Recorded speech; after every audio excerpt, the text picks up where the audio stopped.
2030, inovasi kami berhubungan dengan poin SDGs nomor 3, yaitu kehidupan sehat dan sejahtera. Seluruh isu kesehatan mental dalam SDGs diintegrasikan dalam satu tujuan.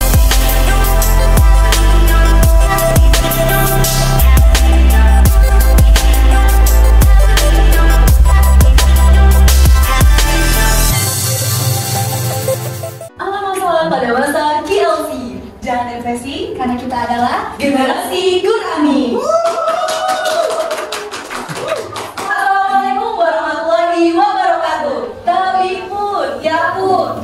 Yang terhormat, Dewan Hakim Musabakoh karya tuliskan dengan Al-Quran MTQ-MN 2023 serta rekan-rekan inisiator muda yang kami banggakan. Indonesia Darurat Kesehatan Mental. Sepanjang tahun 2023, angka kasus bunuh diri di Indonesia selalu mengalami eskalasi yang sangat signifikan. Menurut data Kepolisian Republik Indonesia, pada tahun 2023 jumlah kasus bunuh diri di Indonesia mencapai 663 kasus. Indonesia merupakan salah satu negara yang memiliki ideologi yang cukup kuat mengenai hal keagamaan yang ditunjukkan dengan bunyi sila pertama, yaitu ketuhanan yang Maha Esa. Menurut data RISSC pada tahun 2023, jumlah populasi muslim di Indonesia mencapai 237,55 juta jiwa. Jumlah populasi muslim yang besar ini tentunya harus didukung dengan penguatan iman dan takwa agar umat Islam mampu menerapkan amar ma'ruf nahi munkar. Kasus bunuh diri ataupun gangguan kesehatan mental dikaitkan dengan iman yang lemah. Oleh karena itu, layanan kesehatan mental dengan psikoterapi syariat agama menjadi krusial dan membutuhkan perhatian yang sama dengan kesehatan fisik. Selain membutuhkan bantuan tenaga ahli kesehatan, mengatasi gangguan kesehatan mental juga dapat dilakukan melalui pemahaman psikoterapi Al-Quran menjadi tindakan preventif berupa tazkiyatun nafs dalam menciptakan akhlak mahmudah. Kolaborasi kemajuan teknologi menciptakan kemudahan bersifat konstruktif dalam inovasi rancang sistem, yaitu berupa gagasan futuristik yang mengusung artificial intelligence of things dalam bentuk virtual reality, meningkatkan koneksi positif demi kesehatan mental.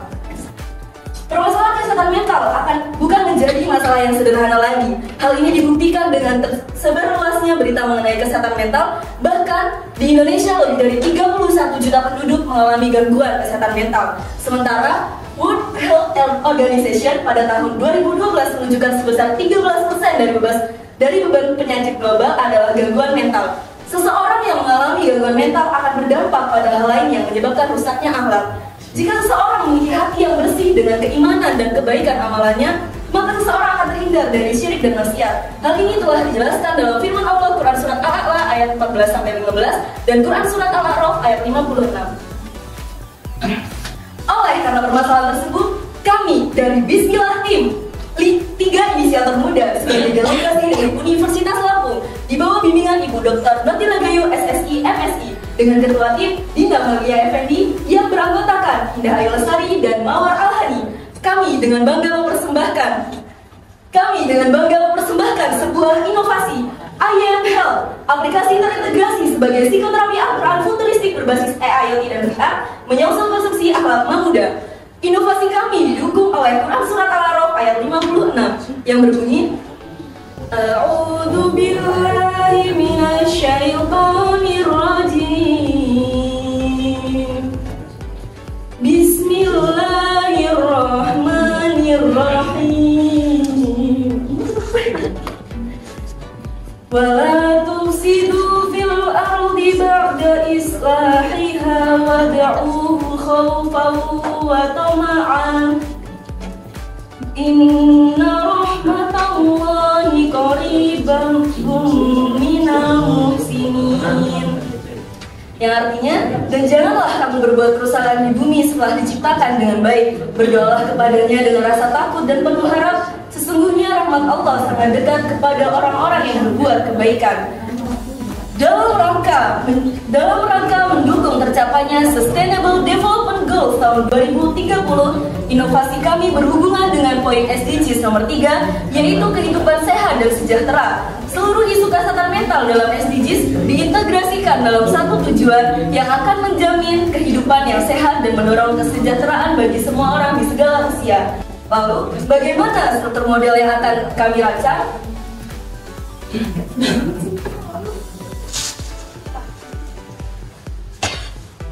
Rancangan digital platform mHealth sebagai aplikasi terintegritas dibagi menjadi 4 bagian.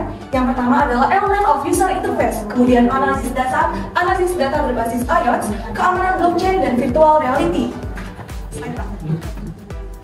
Pada aplikasi mHealth, fitur dibangun dengan tata letak user interface digital menggunakan 5 elemen utama,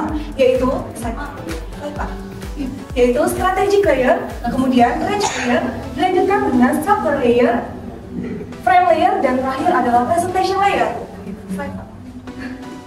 Kemudian, aplikasi ini juga memiliki fitur canggih yang menjadi rancangan pada aplikasi ini, yaitu sentiment analysis dengan menggunakan alat analisis data yaitu Python. Dalam menerapkan analisis data berbasis IoT, terdapat sumber data yang kami gunakan, yaitu data crawling Twitter yang terfokus berdasarkan geolocation. Hal ini bertujuan untuk dapat mengidentifikasi serta menganalisis terkait dengan kesehatan mental di sekitar lokasi pengguna, sehingga akan dibangun rancangan model pada aplikasi mHealth tersebut dengan tahapan pertama, yaitu dilakukan scraping dataset. Scraping dataset yaitu proses pengumpulan data di mana pada tahap ini akan dilakukan crawling data Twitter dengan wilayah tertinggi kasus bunuh diri di Indonesia, yaitu Provinsi Jawa Tengah, dengan menerapkan geolocation provinsi dengan radius sejauh 100 km, sehingga diperoleh data dengan jumlah 100 tweet pengguna, 1000 tweet pengguna. Tahap selanjutnya yaitu mesin translator, di mana pada tahap ini akan dilakukan penerjemahan data tweet ke dalam bahasa Inggris, yang bertujuan untuk mengaktifkan proses FADR atau Valence Aware Dictionary and Sentiment Regional Lexicon. Berikut ditampilkan pada layar dataset sebelum dan sesudah dilakukan penerjemahan ke dalam bahasa Inggris. Proses selanjutnya akan dilakukan pelabelan data Twitter yang akan menerapkan FADR Lexicon untuk dapat menganalisis nilai sentimen positif, negatif, maupun netral terhadap data tweet. Dengan hasil yang diperoleh sebesar 77,4% masuk ke dalam kategori negatif, dengan 20,3% masuk ke dalam kategori positif, dan 2,3% masuk ke dalam kategori netral. Proses selanjutnya adalah text preprocessing, di mana pada tahap ini terdapat subproses penting di dalamnya, yaitu case folding, slang word, tokenizing, filtering, dan steaming, di mana pada tahap ini akan dimanfaatkan library pada Python, yaitu Natural Language Toolkit yang khusus merancang dalam penanganan data teks. Kemudian akan dirancang juga penggunaan library, yaitu Sastrawi Bahasa Indonesia yang dapat menangani data teks berbahasa Indonesia. Sehingga selanjutnya akan dilakukan modeling.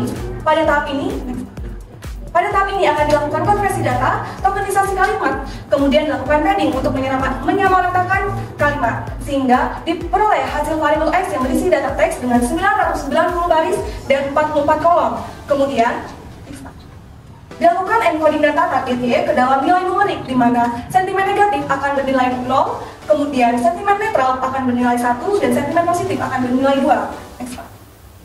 Selanjutnya, pada proses modeling akan dilakukan splitting data, di mana pada pembagian dataset akan ada pembagian, yaitu data training sejumlah 90%, data testing sebesar 10%.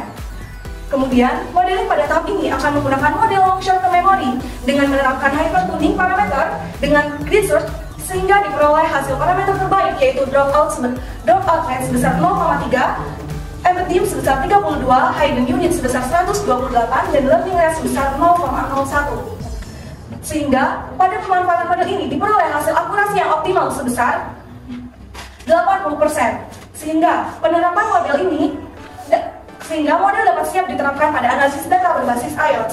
Lalu, bagaimana keberlanjutan rancang model sistem pada aplikasi ini?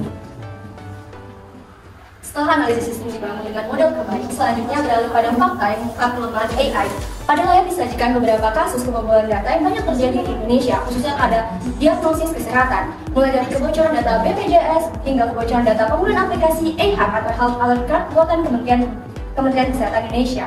Next, oleh karena itu, dengan kecanggihan teknologi yang ada, kami rancang ide gagasan yang dilengkapi dengan sistem keamanan blockchain yang biasanya dirancang pada sistem keuangan. Pada awalnya, pengguna akan langsung terhubung pada pemantauan lingkungan sekitar di interface, lalu langsung ke cleaning proses dan terkumpul send user data pada fitur block, hash, share, smart contract, dan konsensus pada record data. Seluruh data yang sudah tercatat pada blockchain akan terhubung langsung dengan Application Programming Interface atau API. Hal tersebut dilakukan agar pengguna dapat mengakses seluruh hal terkait aktivitas dan nantinya dapat langsung terbuka pada platform. Dengan menggunakan fitur tersebut, sistem blockchain dapat menjamin validitas dan keamanan data. Maka nantinya laporan hasil diagnosis kesehatan hanya dapat dibuka oleh pengguna juga lembaga terapis terkait. Next. Kemudian kami ciptakan fitur yang dapat memberikan kenyamanan futuristik yang bersifat konstruktif, yakni dengan mengkolaborasikan virtual reality yang merupakan fitur dunia maya yang menyerupai lingkungan asli. Visualisasi pada virtual reality dapat digunakan secara visual juga auditory dengan menggunakan sistem koordinat 3D yang terfokus pada koordinat kartesian. Hal ini menggunakan sumbu X sebagai melihat objek sisi kiri dan kanan, sumbu Y melihat objek sisi atas dan bawah, dan sumbu Z zoom out dan zoom in. Next. Dengan konsep yang terstruktur dan terintegrasi pada nilai Qurani, maka kami hadirkan your new superpower, iHealth, Intelligent Muslim Health. Next, tampilan awal berupa registrasi seperti pada umumnya berfungsi pada aplikasi ini dengan mengakses verifikasi email kemudian terkoneksi dengan izin lokasi pengguna. Next, terdapat fitur notifikasi yang dapat diatur oleh pengguna, nantinya akan memberikan pembaruan real time tentang analisis sentimen kesehatan, juga mengontrol setiap aktivitas Qurani yang dilakukan pengguna.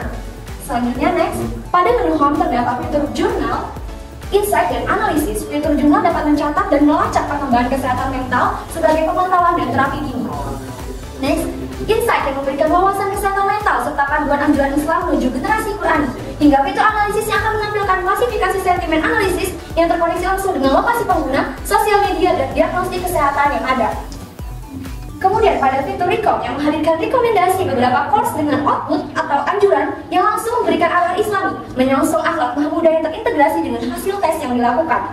Dilengkapi dengan fitur kontrol yang nantinya dapat menjadi controlling sehingga dapat memonitoring targetan guna menghasilkan emosi positif yang terbaik. Next. Selanjutnya, tak lupa fitur yang akan memberikan pengalaman tak terlupakan, yakni virtual, yang di dalamnya berkolaborasi dengan teknologi virtual reality yang dapat menciptakan interaksi positif bersama teman dan terapis dalam memberi dukungan emosional hingga bersama melakukan aktivitas Islamiah lainnya. Kemudian fitur treatment terdiri dari menu statistik dan solusi.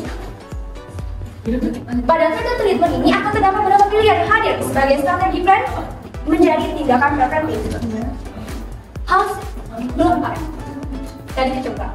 Selanjutnya, hasil laporan diagnosis yang tertampung dalam menu statistik sebagai monitoring perkembangan kesehatan mental pengguna langsung terintegrasi pada menu solusi yang menghadirkan pemecahan masalah melalui informasi beberapa kajian terkini online maupun offline yang terdekat dengan lokasi pengguna.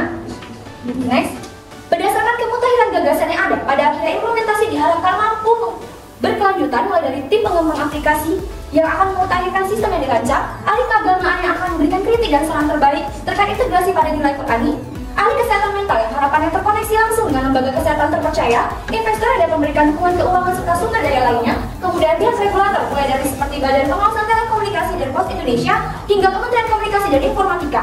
Tak lupa juga media sebagai peran penting publikasi informasi pemasaran, dan tak lupa peran penting masyarakat sebagai pengguna yang akan mengimplementasikan keberlanjutan inovasi. Next, dalam implementasi gagasan yang terintegrasi dengan nilai Quran ini juga terdapat langkah strategi SMART, spesifik mengatasi permasalahan, measurable terukur dengan perencanaan yang matang, achievable, realistik hingga time based pada 5 tahapan pelaksanaan yang di dalamnya terdapat persiapan prototipe, pelaksanaan, evaluasi melalui pre-test dan post-test, penyusunan laporan hingga keberlanjutan program. Next, baiklah sampai pada penghujung pemaparan materi. Pada kesempatan ini diusung aplikasi terintegrasi iHealth dengan target seluruh lapisan masyarakat, terutama Gen Z, yang dapat mengkolaborasikan sistem dimulai dari elemen of user interface, sistem keamanan dengan blockchain, klasifikasi model IoT, hingga virtual reality. Dengan rentang periode waktu yang diharapkan terlaksana dalam 2 tahun persiapan, 2 tahun pelaksanaan, hingga 1 tahun monitoring. Harapannya, solusi inovatif bersifat konstruktif ini mampu menjadi tindakan preventif membentuk karakter bangsa sesuai nilai Qurani dengan monitoring serta controlling hasil kolaborasi kemajuan teknologi dan psikoterapi futuristik. Tentunya, dampak lanjutan yang diharapkan mulai dari pengembangan nilai Quran lebih lanjut hingga peningkatan kemutahiran platform. Baiklah, dewan juri yang terhormat, sampailah pada penghujung pemaparan materi, izinkan saya menyampaikan sedikit closing statement. Umar bin Khattab pernah berkata, mahkota seseorang adalah akhlaknya, derajat seseorang adalah agamanya, sedangkan kehormatan seseorang adalah budi pekertinya. Terima kasih kepada Kementerian Pendidikan, Kebudayaan, Riset, dan Teknologi yang telah menyelenggarakan RTKMN 2023 melalui Balai Pengembangan Talenta Indonesia. Sekian dari kami. Wassalamualaikum warahmatullahi wabarakatuh.